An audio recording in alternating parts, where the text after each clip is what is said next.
Well, hello everyone, and welcome back to another video of the F1 2020 Drive Career Mode with Red Bull. Today we're doing episode number 39 for the French Grand Prix of Season 2, round number 7, the penultimate one we'll be driving for Red Bull in this series, because after round 8 we will be moving teams. By the way, there's a comment below.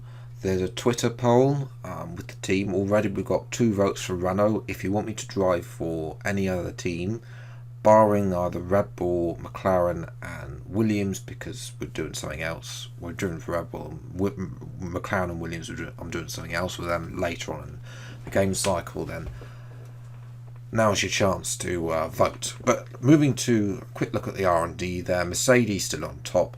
Only big news is that Renault have moved up into 3rd place, Ferrari bringing a small upgrade to put themselves ahead of McLaren and AlphaTauri, but they are pretty much in the midfield as we jump to qualify. And of course, as I mentioned in yesterday's video, that the audio didn't record for this video, so we've got some music in the background and a few sound effects as well.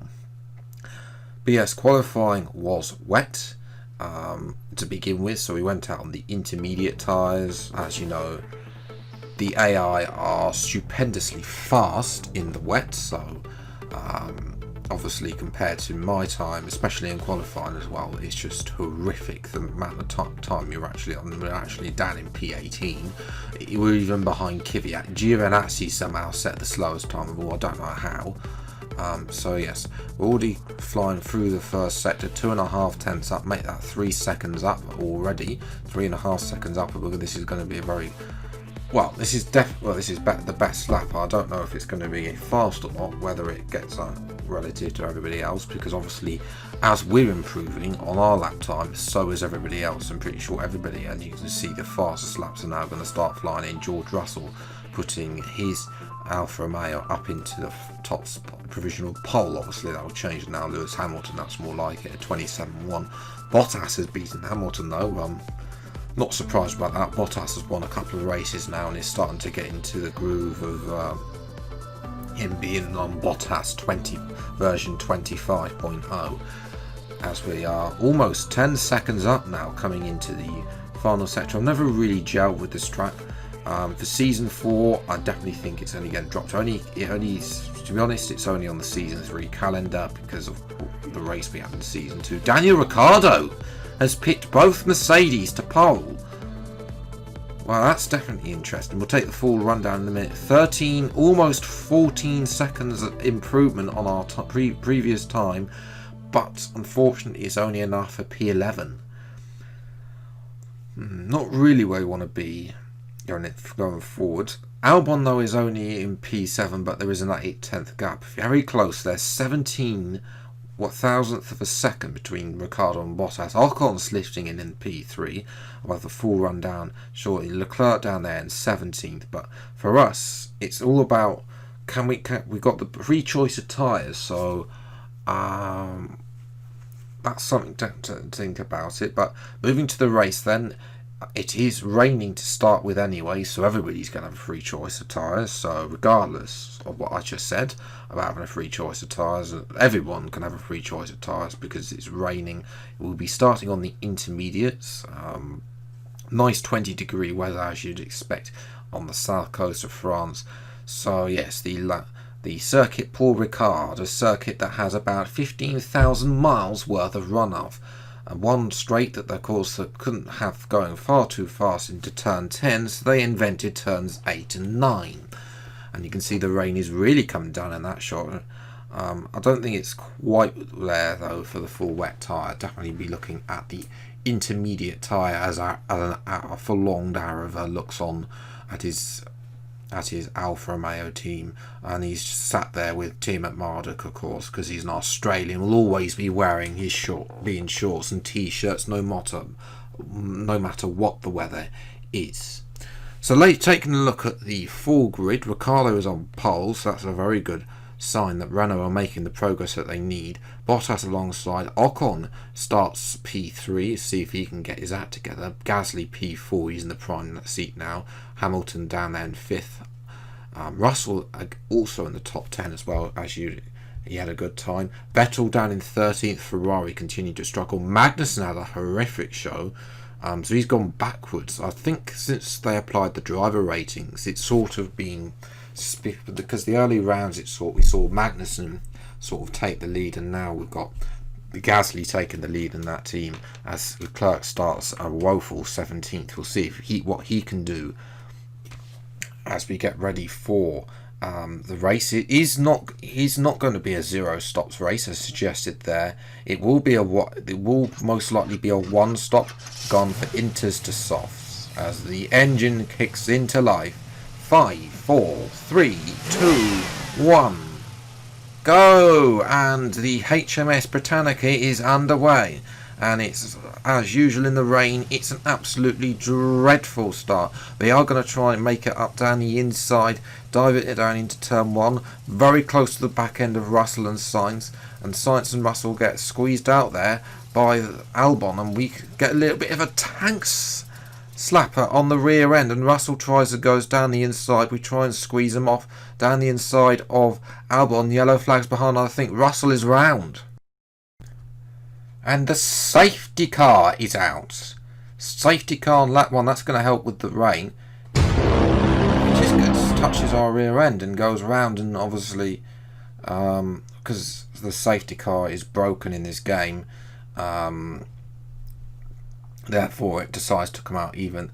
Obviously in real life it wouldn't really come out, but so yes, we jump to lap 3. The slower lap times are helping us because we've got a dry setup on. It's gonna help us in performance, although I'm not overly fast, as we restart on lap number 4 now, and we're in the slipstream of Albon. We need to clear Albon because obviously we'll get be ahead of him to take the primary slot away from Red Bull as well, much to their disgust. And Christian Horner's on the pit wall. We have got past our teammates. Yeah, he will not be happy with that. Obviously, we're already in our penultimate race, and basically the relationship between ourselves and Red Bull and the team is already at a new low. To jump to lap 5, we are coming in. Jeff decides to tell us that we should go to lap 6. Again, that's the team once again trying to sabotage our race where it's optimal now. Everybody else, Hamilton's in, so everybody is around us. Not everybody is around us, but a load of people that we could get away, as we almost come out in front of Hamilton. I mean, if we had one of those miracle 1.9 second stops like we're getting in my team, then we would have been out ahead of Hamilton. But I don't think we can keep with Hamilton. But nevertheless, DRS is enabled, so that's the perfect time to come in. Albon had the double stack. So that is annoyed him and Horner and Dr. Helmut Marko even more. I mean, I just don't care how they feel anymore. The fact of the matter is they didn't really give us a chance to develop the car the way we want it. As we come out now, we set a new fast lap of the Grand Prix, although knowing my luck, that's not going to happen. And then Red Bull decide they want to sabotage our race even further by putting us on a 2 stop. Again, that's glitched because it shouldn't be saying 0 stops there, so that's still broken, Codemasters. Again, no surprise there. But surprisingly, Ocon has had his race sabotaged.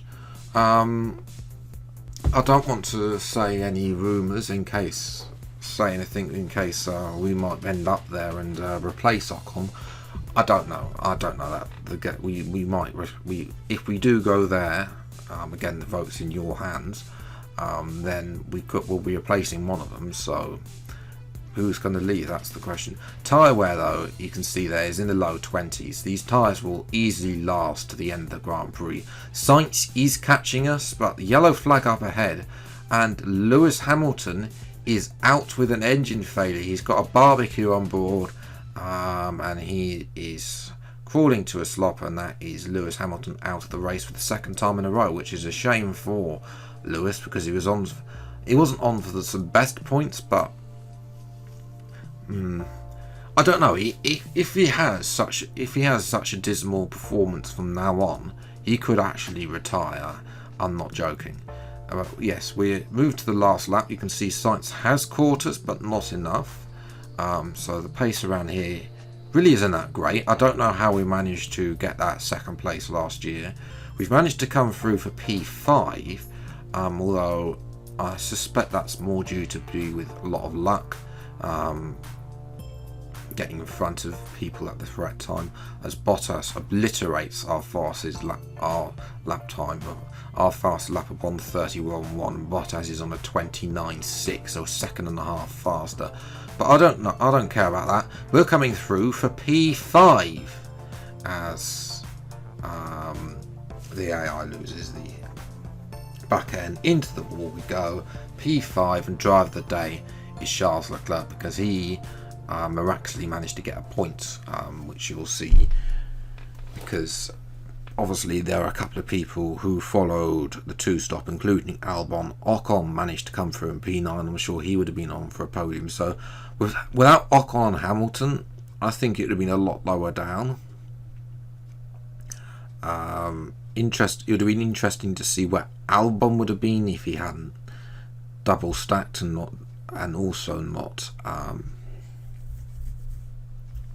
done the two-stop as well. So he finishes down in P18, which is no points for him. Bottas takes 25 points, although not the 26, because Albon got the fastest lap in the end. So in terms of the Drivers' Championship, we've dropped to P5 because courtesy Ricciardo has better results. So we're level with Ricciardo, although Ocon is down to P9. And Leclerc remains P7, so a lot of stuff. There's a lot of interesting to say how the Ferraris are going to come back into this after their engine settlement that they had in this career mode. AlphaTauri have now moved ahead of Ferrari in the championship as well, so that's definitely something. And then we've got some stuff from Claire, and basically what she was asking was our usual drivel, asking the question about Ferrari, which we said no comment.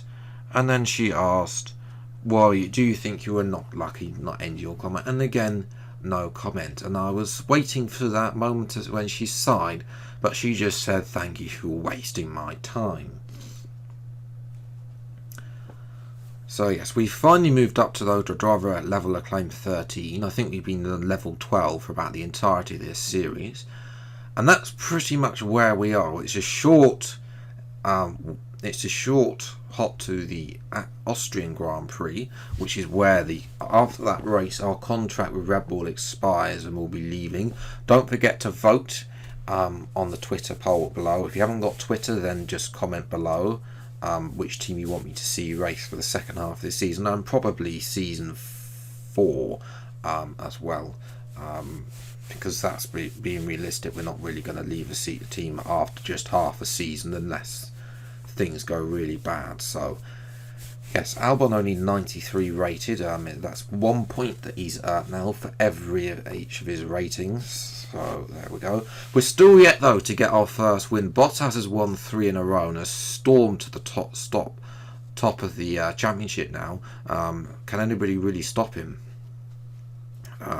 Hamilton could, but obviously he's got to get his act together, and with his form of his 2 DNFs in 2, he could end up retiring. Again, not so sure about that though. But yes, if you have enjoyed this video, then leave a like, subscribe to the channel for new, see more episodes of the F1 2020 Driver Career Mode as when they come out every week. Until the next video, it's time. Take care. Thank you so much for watching. Enjoy your day, and goodbye.